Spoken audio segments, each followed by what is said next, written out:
Interim Director of Media Arts and Design. And my initial thought was, who, me? Professor of Media Studies and Culture by Design. And so you have to question whether, what are the motivations for the stories that are out there? Writer and biographer. It's the real story of a woman who immigrated from Germany to the U.S. in the 1930s. Dr. Dolores Flamiano. It's about being as human as possible, or getting in touch with what makes us human. This is The Last Lap. It's important to leave time and energy for the work that you really are passionate about. Well, hello, and welcome to The Last Lap. I'm Mia Brabham, and this is a 10-episode podcast where I interview my favorite, most interesting professors, mentors, and really cool people during the last 10 days of my undergrad career here at JMU. These are all the questions I've ever wanted to ask them about their stories, the life lessons they've learned, their areas of study, and there's something new to learn in every episode for everybody out there listening. Today I'm here at Pale Fire Brewery with Dr. Dolores Flamiano, Professor and Interim Director of Media Arts and Design. Taylor Main, amazing photographer and fellow friend / student from her Culture and Design class, is here to join us. So, without further ado, let's start the show. The sun is coming out. It's very cool. I'm excited. Just when you started talking and introduced me, the sun sun burst forth from the clouds. Dolores Flamiano. It's a sign. The sun comes out. This is my life dream. We're like at Pale Fire right now, just chilling. You're just drinking a beer with your top 10 favorite Top 10 favorite professors, and also Taylor Main. But today I'm so excited because Dr. Flamiano was one of my first professors at JMU. I've had her twice. I didn't think about that. Twice now. Yes. So I had you my first year here, and then again when we got into the Media Arts and Design major and had a class. I made a YouTube video on body image, and I based it off of things that I found out from your class. I know. Literally from freshman year, because it was so interesting to me, and I kept the notes, and I literally referenced them. You don't know how happy that made me when I saw that. I think you emailed Professor Leadholt and maybe copied me on that. And in it, you talked about your, was it a podcast or it's a blog? Yes. It was a blog. It's a blog. And in it, I looked up your blog, and there was, there was a piece about Julia Wood and her article or her chapter on gendered media that we use in GMAT, and it's one of my favorite readings of all time. Yes, and she's actually a professor that I had at UNC Chapel Hill. Are you serious? In my graduate program. Oh, that's cool. I took a class with her about women in science. She has since retired, but she was one of the absolute star professors. So she was like one of my favorite professors. Oh my goodness, that's amazing. Really, that was just such an incredible feeling to get that message, and to know that a lesson that meant so much to me meant a lot to you, and meant enough for you to share it with other people. That's awesome. So that was really a high point in my teaching career. So cool. Thank you for that, Mia. My heart is like melting. This is so cool because I haven't mentioned this in any of the other podcasts yet, but I chose to do this podcast. I wanted to do it because Tuesdays with Morrie is one of my favorite books by Mitch Albom. I don't know if y'all have read it, but basically it's kind of morbid. It's not the same at all, but it's really, really cool. So this guy, Mitch Albom, he's a sports writer. He's a writer, and his professor influenced him and became so close to the professor. They were so cool. And then he graduated, obviously went on with his life and his career, and then he finds out that his professor's dying, which is the sad part. But it's so cute because he goes to visit his professor one Tuesday, and ends up going every Tuesday until he passes away, and it's like about the life lessons, and I thought that was so cool and powerful, and I was like, what would I give? Like, I'm leaving. It's me who's leaving. Like, that'd be so cool to sit down with, like, people who influenced me, inspired me, and, like, that's so cool. And so, I don't know, it makes me happy because it's like, that happened to you, and it's like a cycle. It is. And, like, everyone just, like, teaches each other. That's super cool. That is really cool. So, you are the interim director of SMAD right now. Yes. So you were a professor, and then you came into this director role, and it was sort of unexpected. So could you tell us the story of how that happened? First of all, I feel really honored to have this opportunity to be the interim director, and I was asked by the dean to take over as the interim director, and my initial thought was, who, me? I'm not director material, I like to be part of the team. I don't want to be the leader of the team. I just didn't think of myself that way. And so my initial response was, thanks, but I don't think so. And then I thought about it, and I thought, you know what? I think I could do this, especially if it's just for a year or two, hopefully just one. But, and my husband, I have to give my husband Tom a shout out. Yes. Because, I talked to him and I expressed my reservations and my worries that I didn't have the, leadership skills. I just couldn't do this. It would be too much of a responsibility, too much work. But he told me and encouraged me and, said, you can do it. And so I said, okay, I'll give it a try. And so it's been a really great experience. I mean, I won't lie. There have been times where I've thought, what am I doing? There's just too much to learn, too much work. The burdens of having to make decisions that are somebody's not going to like.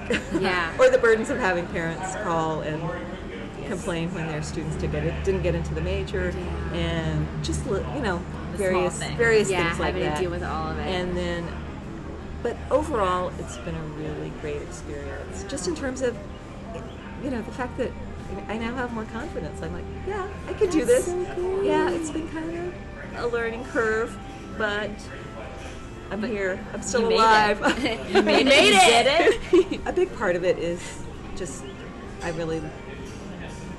like my colleagues. I love some of my colleagues, and it's a great department, as you guys know. Yeah. Throw out some names. I want to know. Well, Professor Leadholt and I love Professor Leadholt. I wanted him to come on, but he's a busy man. So, oh man, he's the best. Who else? Let's see. This is so fun. I know. There's so many great people. Ryan Parkhurst in journalism. I love the journalism folks. And now we have Nan Zhang as part of the GMAT team, and Uchenna Onuzulike, who joined us as a teaching fellow, preparing future faculty teaching fellow. He graduated, he got his PhD from Howard University, and he's originally from Nigeria. Oh, wow. So that was really cool to learn about another culture and to have his perspective on the media. There's a lot of great people in SMAT. Awesome. I'm biased, but I think so too. I agree 150%. Well, first, I think it's often the people who think that they can't do it who are the people for the job. Absolutely. Because you come in with such openness, those are the people who become the best leaders and who are innately the best leaders, because they are a people person, and you're I'm like every one of you people who are I'm a leader, I'm gonna control, that's nobody's that's below what it's you. about. And in Dr. Warner's class, he was on the podcast as well, just learning that good leaders are the ones who make leadership look easy, because it's not an easy job at all. It's hard. There's so much, like you said, to deal with, and you're doing great. I'm just Kwame killing it. So the thing that's awesome. been the most satisfying to me is just bringing people together. Yeah. Identifying people who, if I could get these people together, they have shared interests and they would really work well together. And then also just having the opportunity to contribute to the hiring of new faculty. Yeah, that's fun. We have a new screenwriter professor coming in to sort of fill the shoes of Tom O'Connor, Professor Tom O'Connor. And her name is Imelda O'Reilly. She's a very creative, energetic person who is not only a screenwriter and filmmaker, but she's also written plays that have been staged and produced. This is about to be and she's a hype. poet, and she's just this wonderfully creative person. So fascinated.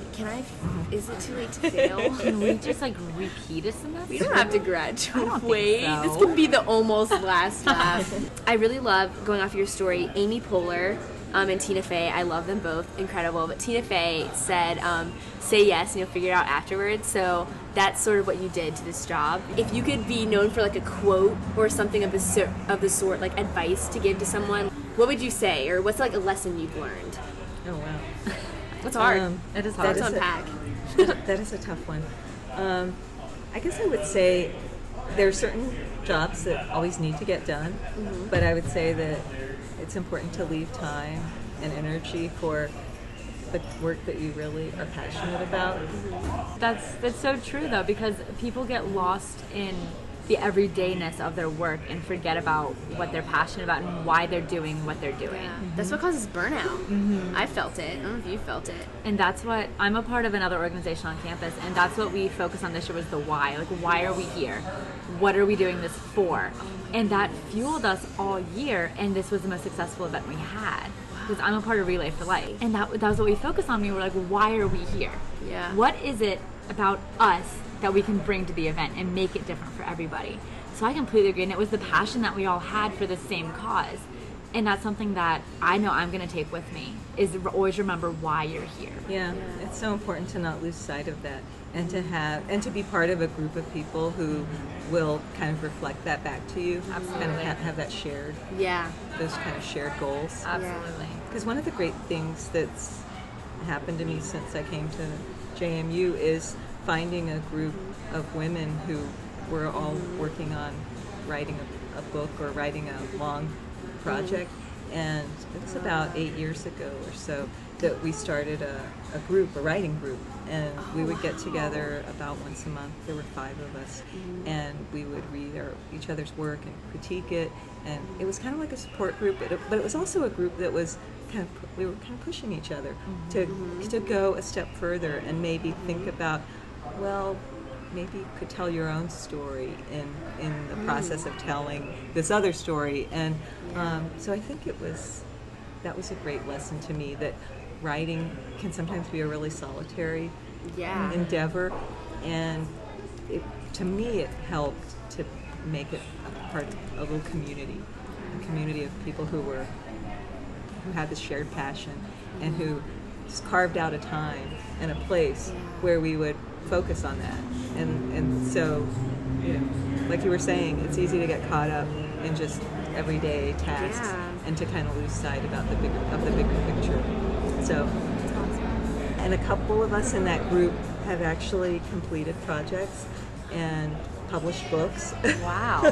And Have you published one? I did. What? It's a big year for me. Oh my because God. Are you kidding me? In addition to the directorship, this project kind of finally came to fruition, and it's a project that's been in the works for about 8 years, because it was back in 2008 that I got an educational leave.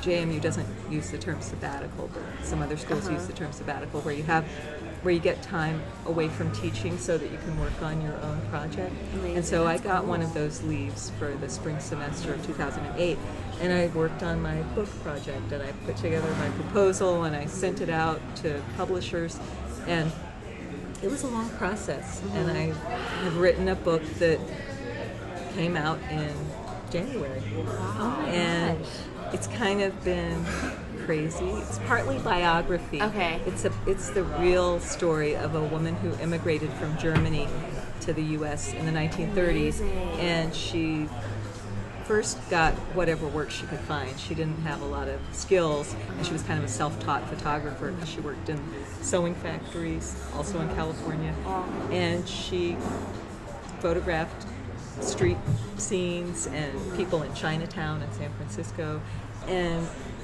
she made connections with people at Life magazine, and she got hired. Anyway, so I learned about her when I was in grad school, and I thought, this is a really interesting woman who had this amazing story about coming up from really poor conditions to being a successful photographer.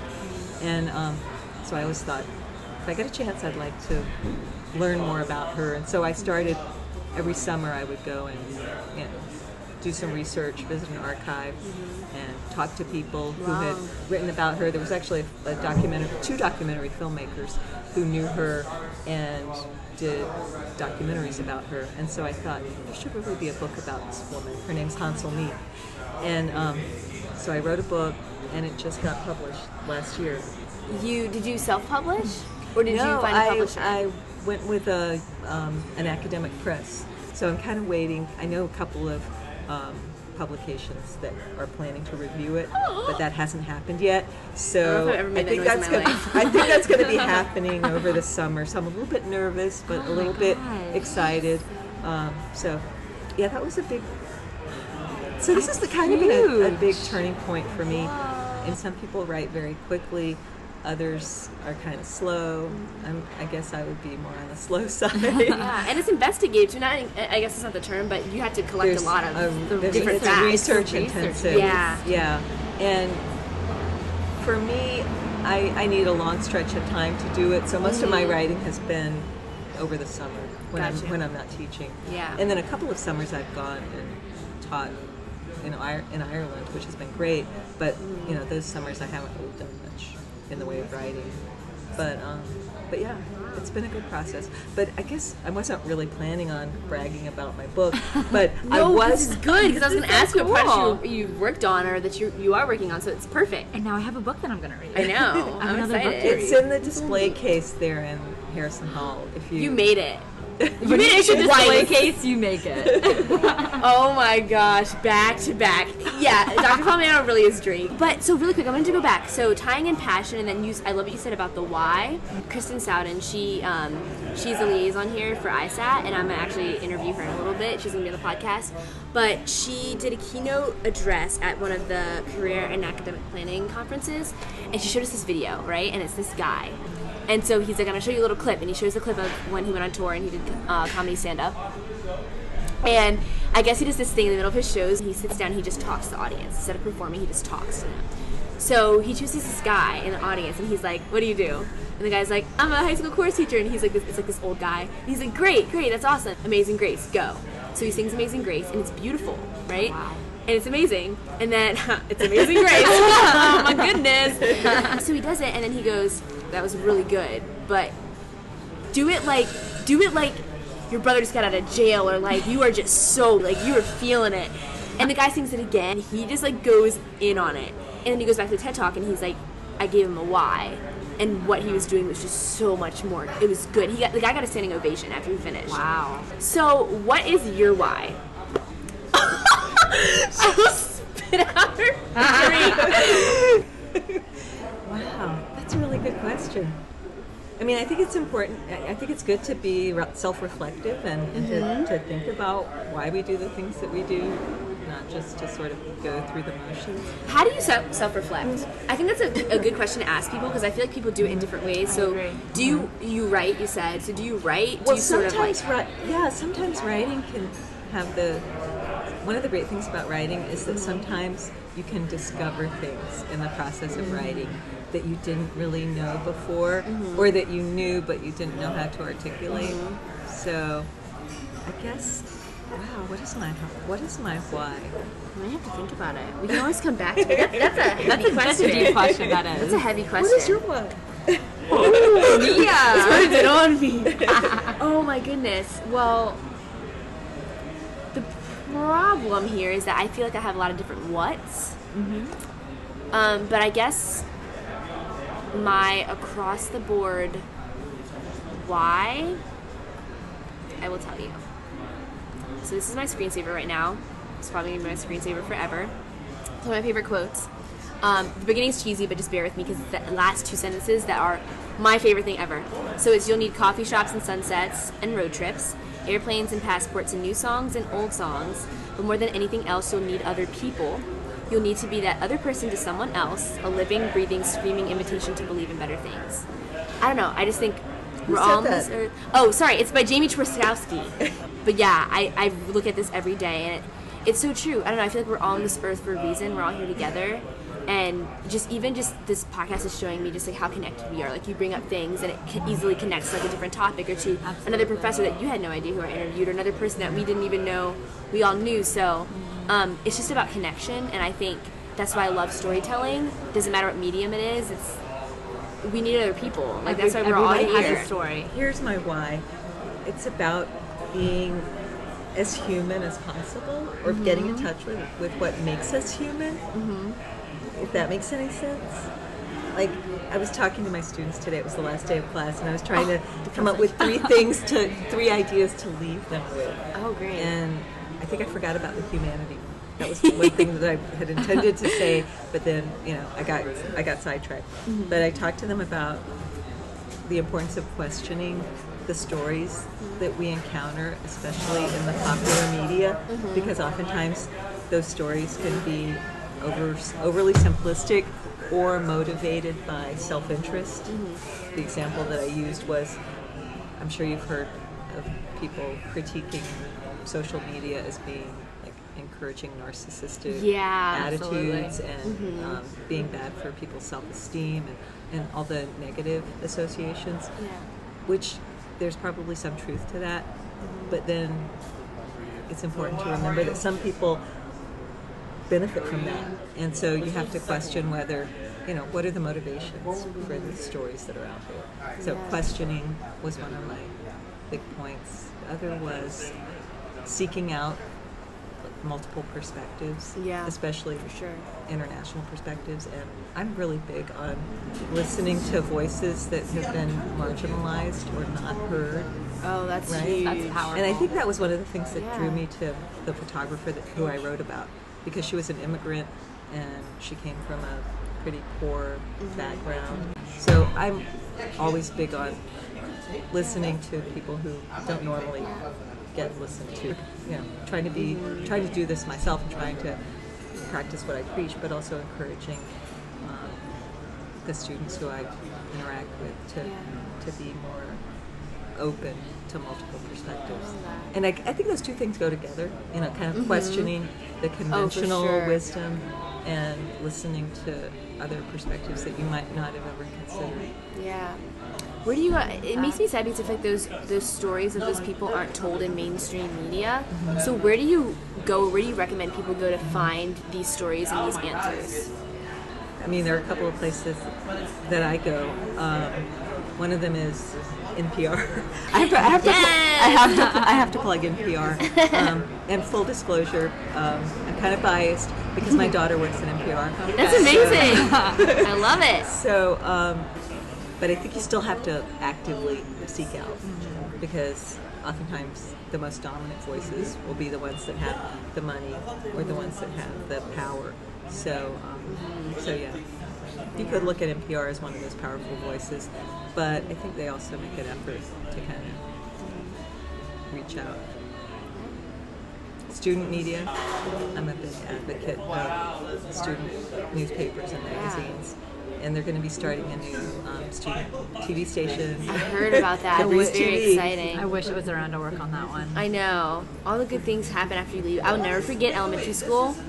I was so mad. I'm so salty about this. Sorry, North Landing. I was so mad because we were fifth grade and we left and they painted the bathroom walls with really fun colors and like polka dots, and we were all so mad. And we were like, why? I'm still salty. It's fine. But speaking of powerful voices, this is my last question before we get to our speed round, which I'm really excited about. Okay. I'll call it the not so speed round, and you'll see why. Anyways, I don't know if there's like a story behind your journey and like where you are now, and you did say you grew in confidence, but what would you say? How have you come to this place of confidence? Yeah, another good question. So how do I balance the kindness on the one hand with the need to be decisive and strong and firm? Yes. I came from a family of I have 3 sisters and a brother, and I was kind of like a mom to my 2 younger sisters, so they would probably tell you that I was always bossy. And in a way, I kind of like to be in charge, and I don't know if I would call myself a control freak. But I think it is kind of a balancing act, because it's important to listen to other people and to, not... I think being a leader is not about just making all the decisions. It's about, like, bringing people together and helping the group to come to a consensus, ideally. Now, that doesn't always happen, and when it doesn't happen, sometimes I have felt the need to step in. So I don't know. I guess it's kind of a function of just growing up and growing older, and also having the good luck to be put in a position where I kind of had to challenge myself and get out of my comfort zone. I know when it comes to myself and my organizations, I struggle with wanting people to like me. Yeah. And, and I'm afraid of putting my foot down on something because I don't want people to not like me. So how do you combat that? Do you just have to just bite the bullet and say, they're not going to like this, but it needs to be done? Or do you try to appease everybody? Does that make sense? Yeah, I guess if I had to err on one side or the other, I have come to the point of erring on the side of making an unpopular decision. If it's, If it benefits err the on the better side of side. Of course. fair, and sometimes it does make you lose friends. But in my opinion, if you lose friends over making a tough decision that's for the good of the whole, are they really good friends? Are they really the kind of friends that you want to keep? So I mean, I can agree with that. yeah, it's kind of it's not always an easy call. Sure. Wow, that was great. Thank you. So, before we come to a close, this is the speed. I decided to call it the speed, not so speed round because it's boom, boom, boom. They're short questions, but they're sort of big questions. Like you might have to think a second. I don't know. I think I made it sound a lot scarier than it is. It's totally not that I'm excited scary. to hear this now. But I thought I'd preface it because once I usually get into it, they go, whoa, I have to think about this. Are you ready? Okay, ready. Ready, set, your favorite moment of undergrad. Oh my gosh. I guess moving to California and What? Whoa. I started college at William and Mary, and then Okay. I was there for 2.5 knew years, that. and then I transferred to Occidental College in Los Angeles, Whoa. and Big move. it was a big move. And at first I thought, this is too different. I can't hack it, and I was like, I'm going to move back to Virginia after this semester. But then I kind of made the transition, and it turned out to be a good one, a really good experience. Okay, your favorite moment at JMU. Oh, there's so many. It's a good problem to have. I think going to Ireland, Okay. I really fell in love with Ireland. Yeah. And I went in 2007 and 2014 and with JMU. And then last summer, Tom and I went just for the fun of it and to go to the Galway Film Festival, wow. Film Fla. So your heart song, it's not your favorite song. It's you like encapsulated in a song. So it's like your spirit and I like the this song one. that is just you. That's the best way I can describe it. It's I like embodiment this of you. one. It usually takes people. I'll ask people, and it takes them like 3 months to get back to me. So I if you bet. if you can think of it on the spot, I feel like it's I'll one of be those highly where when you impressed. hear it, you'll be like, this is You it. know. This is it. This is me. Oh, you know. Well, I mean, the first thing that came to mind was Bob Marley. and I think it was partly because I kind of was flashing back to Occidental College and the undergrad experience, and I just have this recollection of hearing Redemption Song, Songs of Freedom. Okay, your cry songs, the song you go to cry to, or a song that makes you cry. Oh, wow. You're really good at picking questions. John Lennon, Imagine. Oh, Good one. That's good. One. good. Yes. that's really good. I love sad songs, though. I know. I really love sad songs. So sort of good. It's like guilty pleasure. You're like, It's oh, one I'm of those, like, sad. when I'm kinda like- driving by myself. I love Adele. She's like not a cry song. She's like a cry album. But it's fine. That's accurate. A moment you felt most alive. Probably in Ireland on the cliffs of Moher, Oh my overlooking the ocean with this dramatic drop down and just feeling the ocean breezes and seeing the gorgeous scenery. I Wow. love that. I just like saw the image. I know, I do too. I have it pictured in my head. What a writer. I love it. How do you overcome fear? I don't know if I overcome it or if I just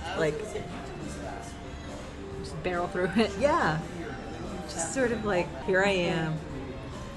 I'm gonna just keep going and not stop. And it's, the fear's not gonna go away. If you weren't a JMU professor, what would you be? I would probably be an editor or a proofreader or something in the writing field. Okay, if you could win an award for anything in the world, what would you want to win? Best pie maker. That makes me so happy. Who would you think in your acceptance speech? I would have to thank my husband Tom for inspiring me to greater heights of pie making, because I used to be the pie maker in the family, but I have been surpassed by Tom, because every Thanksgiving he makes these amazing, Challenge. these awesome from scratch pumpkin pies, where he picks out the pumpkin at the farmer's market, takes it home, roasts it, no canned pumpkin for him. Oh, and so fancy. yeah. Okay, oh, this is the last question. We moved that so quick. I was so into That was it. a speed round. What is your one piece of advice for every college student going out into the world, but in one word only? People. Ooh, I like that. It's the people who matter. It's not where you go or what you do. It's the people. I just got goosebumps. Anything? The people that you decide to spend time with are the ones who really shape your life. And that's what you've done. So many people, Jane, including me. Really, honestly. Hashtag so blessed cool. to know you. Oh, It's all about the people. I'm emotional. Oh my goodness. It is Wow. about the people. You're Well, right. I'll leave it on that note. Go where the good people are. Go where the good people are. Make it into There a you few go. words. I love it. People, people, people. That's why this podcast is awesome. I get to sit down with some of my favorites. So, thank you so much for including me in this. of course. Me too. Thank you, Mia. Yes, thank you both for coming out. Thank you, Pale Fire Brewery, for having us, and thank you all so much for listening. I hope you learned something new today, or at least got a little bit of food for thought. Subscribe for more podcasts and for other stories and video content. If you're listening on YouTube or Facebook, leave a comment to answer one of the takeaway questions in the description, respond to any of the topics we talked about today, or even start your own. I promise to read them. I'm so excited to read them. Finally, find me on Twitter and Instagram at yourstrulymia_. Don't forget the underscore. And let's be friends. Tune into next episode for a wonderful time with Professor Jenny Davis on social and new media. Thanks again for listening, and remember, the best learning happens inside and outside the classroom. This is The Last Slap, and until next episode, gotta run. The Last Slap is produced and edited by Mia Brabham, music by Brian Kim.